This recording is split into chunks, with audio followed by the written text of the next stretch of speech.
Hey everyone, I never thought I'd be one of those people posting my personal drama online, but here I am. I don't even know what I'm looking for. Advice, validation, maybe just someone to tell me I'm not crazy. My name's Mike, I'm 35, and I've been married to my wife, Jessica Jess, for almost 8 years. We've got 2 kids, Liam, who's 6, and Emma, who's 4. Life's been pretty normal, I guess. We've had our ups and downs like any couple, but I always thought we were solid. Jess was the outgoing one, the social butterfly, while I was more of the chill at home with a beer and the game kind of guy. I was fine with that. She needed to get out more, and I trusted her. Lately, though, things have been off. At first, I just brushed it off. Jess had started working out a lot more, like a lot. She'd been going to yoga classes, getting her nails done more often, dressing up nicer than usual. She said it was for her self-confidence, and I was all for it. I thought, hey, maybe she's just trying to feel better about herself. But then the late night started. Supposedly, she was out with the girls or working late, which again, I try to understand. I figured she needed time to herself, time to de-stress. But you know that gut feeling you get when something just doesn't sit right? Yeah, that's been eating at me for months now. I could feel the distance, like there was this invisible wall between us that I couldn't figure out how to break down. I asked her a few times if everything was okay, and she'd always brush it off with some sarcastic remark like, "Oh, come on, Mike, not everything's about you," or "You're being paranoid." She'd roll her eyes like I was just another idiot husband overreacting. I let it go. I didn't want to be that guy, the jealous, controlling type. But deep down, I knew something was wrong, and I just couldn't put my finger on it. Then one night, everything changed. That night started like any other. Jess had told me she was heading out to dinner with her friends, Lisa and Kelly, like she'd done a million times before. I was hanging out with the kids, making them mac and cheese, trying to juggle bath time while keeping them from killing each other over which TV show to watch. The usual dad life. Jess left around 7 p.m., kissed me on the cheek, barely, and told me not to wait up. I didn't think much of it. Why would I? I trusted her. Around 9 p.m., after the kids were asleep, I was cleaning up the kitchen when I got this random urge to check her location. We share our locations on our phones, just for safety or whatever. Normally, I'd never even bother with it. But for some reason, something was gnawing at me. I opened up the app just to see where she was, and that's when my stomach dropped. She wasn't at the restaurant she said she'd be at. In fact, she wasn't even anywhere near it. Her dad was parked in some random neighborhood on the other side of town, way out of the way. At first, I thought, maybe she's just getting drinks with the girls after dinner at someone's place. But the more I stared at the screen, the weirder it seemed. This wasn't near any of her friends' houses. I texted her, asking how dinner was going. Her response? "Great. Just finishing up now. Might head home soon." I didn't reply, but I sure as hell didn't stop looking at her location. She stayed at that spot for another hour before finally heading back. When she got home around midnight, I played it cool, asked her how the night was, and she gave me the same bullshit story. Dinner was fun. We just talked and drank wine, nothing special. I wanted to confront her right then and there, but something told me to wait. Maybe I was overreacting. Maybe there was an explanation. But deep down, I knew. Something was up. After that night, I started paying closer attention. I didn't want to be obsessive or turn into some crazy stalker husband, but I couldn't shake the feeling that Jess wasn't being straight with me. So, over the next couple of weeks, I started noticing more red flags. She'd get texts late at night and hide her phone like she was guarding the damn nuclear codes. She'd laugh at messages, then turn the screen away from me, acting like I didn't exist. Once, I even saw her name light up on her phone when a call came in, but she quickly hit decline. When I asked who it was, she said, "Oh, just spam." But who gets spam calls at 11 p.m.? Then, one Saturday morning, I did something I'm not proud of. Jess was in the shower, and her phone was sitting on the counter, unlocked. I know, I shouldn't have done it, but I couldn't help myself. I picked it up and scrolled through her texts. That's when I found them. Dozens of messages between her and a guy named Ryan. The texts weren't just flirty. They were straight up explicit. Things like, "Last night was amazing, can't stop thinking about how you touched me," and "I'll make up an excuse to see you again soon, can't wait for more." There were mentions of places they'd met up, things they'd done. I felt like someone had punched me in the gut. I sat there, staring at the screen, my heart pounding. How could she do this? How long had this been going on? My hands were shaking so bad I almost dropped the phone. I wanted to confront her right there, but I couldn't. I just couldn't do it. Not yet. That night I barely slept. My mind was racing, going over everything I'd seen, every lie she'd told me. The next morning, I couldn't hold it in anymore. I waited until the kids were at school and just blurted it out while she was making coffee. "Who's Ryan?" Her face went pale. I'll never forget the way she looked at me, like a deer caught in headlights. For a split second, she couldn't hide it. She knew she was caught. But then, just as quickly, she snapped back to her usual self, rolling her eyes like I was the one being unreasonable. "Oh my God, Mike. Are you seriously going through my phone now? This is ridiculous." "Who the hell is Ryan?" I repeated, my voice shaking with anger. She sighed, shaking her head like I was some kind of child throwing a tantrum. "He's just a friend, okay? We've been texting about work stuff. You're blowing this way out of proportion." "Work stuff?" I couldn't believe what I was hearing. "Since when does work involve can't stop thinking about how you touch me?" Her face turned red, and she shot back, "I don't know what you're talking about. You must have misread something." "God, Mike, you're being insane." She gaslit the hell out of me, twisting my words, making me feel like maybe I was overreacting, like I'd misunderstood what I saw. But I knew what I read. I knew. After that confrontation, things got weird. Jess went into overdrive with her excuses. She swore up and down that I was misinterpreting everything, that Ryan was just someone she worked with, and their texts were harmless banter. She called me paranoid, accused me of not trusting her, and said that if I wanted to act like some insecure loser, then that was my problem. But I couldn't let it go. I saw what I saw, and there was no way in hell I was going to pretend like everything was fine. The next few days were tense, to say the least. She started being more careful with her phone, keeping it locked, turning it upside down whenever she wasn't using it.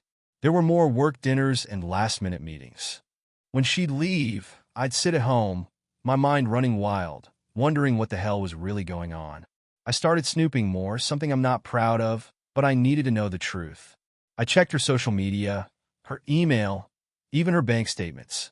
That's when I found out she'd been buying all this random stuff, lingerie, expensive perfume, even a hotel room charged to her credit card. When I asked her about it, she rolled her eyes like always and said, "What? Am I not allowed to buy things for myself now?" It was like everything I said, every concern I raised, was met with another wall of bullshit. I was losing my grip on reality, questioning whether I was the crazy one. All while she was out doing God knows what with this Ryan guy. One night, about a week after the whole Ryan confrontation, Jess was out again. Another late-night work thing. The kids were at my parents' for the weekend, so it was just me sitting alone in the house, replaying everything in my head. I couldn't take it anymore. I needed proof, something concrete. I knew Jess kept her phone glued to her, so I couldn't go through it again. But then I remembered the iPad. We had an old iPad that Jess had used for work stuff a while back, but it had been collecting dust for months. I grabbed it, powered it up, and sure enough, her iMessage was still logged in. That's when I found the motherlode. It wasn't just Ryan. There were other guys. I'm talking multiple dudes she'd been talking to, meeting up with, sexting. There were messages going back months. Jess had been living a whole other life behind my back, and I was completely clueless. I scrolled through the texts, feeling sicker by the second. There were explicit details about when and where she'd meet these guys, what they did, things she never even bothered to try with me. She'd tell them how bored she was at home, how she felt trapped in our marriage, how I was too predictable. I couldn't believe what I was reading. The woman I'd married, the mother of my kids, had been lying to my face for who knows how long, and she had absolutely no remorse. I felt like my whole world had just come crashing down. That night, when Jess got home around 2 a.m., I was waiting for her. She came in, acting like nothing was wrong, like she hadn't been out screwing around while I was losing my mind at home. I didn't say anything right away. I just sat there, watching her, waiting for the right moment. Finally, I stood up and looked her dead in the eye. "I know everything," I said, my voice low but shaking with anger. She gave me this blank stare, then tried to play dumb. "What are you talking about, Mike? You're being weird. I saw your messages. I know about Ryan, and I know about the other guys too." For a moment, She looked like she was going to deny it again. But then, something changed. Her expression shifted, and she crossed her arms, her whole demeanor turning cold. "So what?" she snapped. "What do you want me to say, Mike?" "Yeah, I've been talking to other guys. I've been having fun. It's not like you've been the most exciting husband lately." I couldn't believe what I was hearing. There it was, the truth, out in the open, and she didn't even care. There was no apology, no remorse. She wasn't sorry at all. In fact, she almost seemed relieved to finally say it out loud. "You've been lying to me for months," I said, my voice breaking. "You've been cheating on me while I've been here, taking care of our kids, trusting you." "Don't act like you're some saint," she shot back. "You've been checked out of this marriage for years. We're barely even a couple anymore, Mike. I'm not happy, okay? You never make an effort. You just sit at home, drink your beer, and act like I'm the problem." I couldn't take it. I just stood there, speechless, as she tore into me, blaming me for her affair, for everything that had gone wrong between us. It was like she had no shame, no guilt. She didn't even care that she completely destroyed our marriage. After she said her piece, Jess stormed off to bed like nothing had happened. Meanwhile, I was left standing in the living room, trying to process everything. I felt like I was in a nightmare I couldn't wake up from. My chest hurt. My head was spinning. The woman I thought I knew, the life I thought we had, it was all a lie. I spent the rest of the night on the couch, staring at the ceiling, trying to make sense of it all. How had it gotten this bad? How had I missed all the signs? Part of me wanted to believe her, to think that maybe I had been too distant, too wrapped up in my own routine. But another part of me, the part that was crushed, knew that no matter what, cheating wasn't the answer. The days after that confrontation were a blur. Jess acted like nothing had changed. She'd still leave for her work dinners and come back late, barely acknowledging me. It was like she had no interest in fixing anything or even pretending we were still married. Meanwhile, I was a complete mess. I couldn't eat, couldn't sleep. Every time I closed my eyes, I'd see those texts, replaying in my head like some sick movie I couldn't turn off. I didn't know what to do. Part of me wanted to kick her out right then and there, tell her to pack her shit and never come back. But then I thought about the kids. Liam and Emma had no idea what was going on, and I didn't want to blow up their world because of this. They were too young to understand, and I couldn't bear the thought of them getting caught in the middle of this disaster. I started withdrawing from everyone. I didn't want to talk to friends or family about what was happening. I mean, how do you even start that conversation? "Hey, my wife's been cheating on me for months with random dudes, and I have no idea what to do." I felt like a fool, like I'd failed as a husband and a man. Jess had made it clear she wasn't happy, but I didn't see this coming. How could I not have seen it? The worst part was that, even after everything, I still loved her. As twisted as it sounds, part of me wanted to believe we could fix it, that maybe, somehow, she'd realize what she'd done and want to work on our marriage. But every time I looked at her, I saw the betrayal, the lies, and I knew that nothing would ever be the same. One night, about 2 weeks after our blowout, Jess and I were in the middle of another argument when Liam walked in. He was supposed to be in bed, but he must have heard us yelling. I'll never forget the look on his face. Confused, scared, like he knew something was wrong, but didn't understand what. Jess immediately shut down the argument, turning on her fake sweet voice like everything was fine. "Hey, buddy, what are you doing up?" she said, walking over to him and ruffling his hair like she hadn't just been telling me I was pathetic and needy 2 seconds before. I stood there, frozen. Liam looked at me, then back at Jess, and asked, "Why are you and Daddy always fighting?" It was like someone stabbed me in the chest. Jess gave some half-assed excuse about grown-up stuff and told him to go back to bed, but I could see the fear in his eyes. I realized then that we couldn't keep doing this. The kids were starting to notice, and I couldn't let them grow up in a house full of tension and lies. Something had to give. After Liam went back to bed, I turned to Jess. "We can't keep doing this, Jess. The kids are starting to notice." She shrugged, like it was no big deal. "Then maybe you should stop picking fights with me." It was like talking to a brick wall. She didn't care. She didn't want to fix things. I felt like I was losing my mind. After that night, I started seriously thinking about divorce. I didn't want to drag things out any longer than I had to, and it was clear Jess wasn't interested in working on the marriage. I reached out to a lawyer I knew through a friend just to get some advice, figure out what my options were. Sitting in that lawyer's office felt surreal. I'd never imagined I'd be there, talking about custody arrangements, splitting assets, figuring out how to tell the kids. But I couldn't live like this anymore. I explained everything to the lawyer. The cheating, the lying, the way Jess had completely checked out of our marriage. He didn't seem surprised. Unfortunately, this happens more often than you'd think, he said. The best thing you can do is protect yourself and make sure the kids are your priority. Hearing it laid out like that made everything feel so much more real. I wasn't just dealing with Jess's affair anymore. I was facing the end of my marriage. It was like a weight hit me all at once. I sat there, trying to hold it together, while the lawyer explained how things would go, step by step.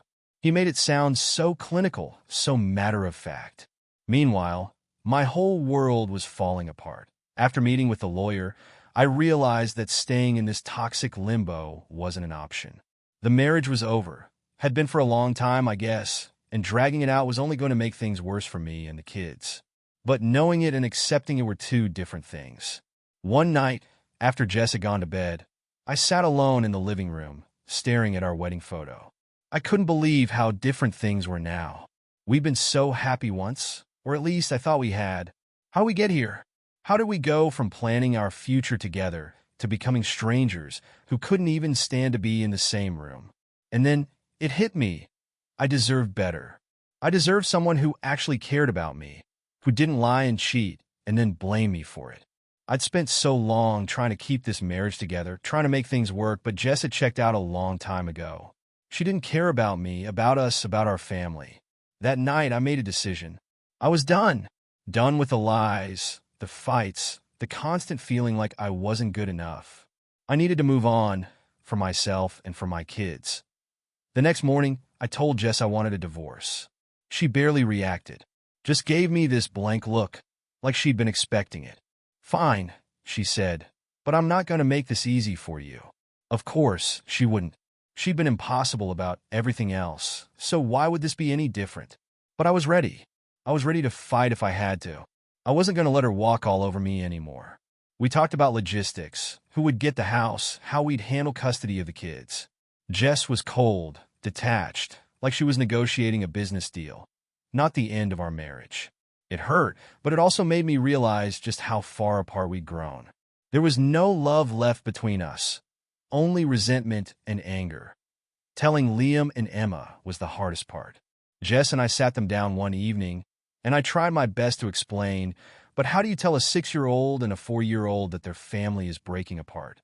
Liam cried. Emma didn't really understand what was happening, but she clung to me like she was afraid I'd disappear.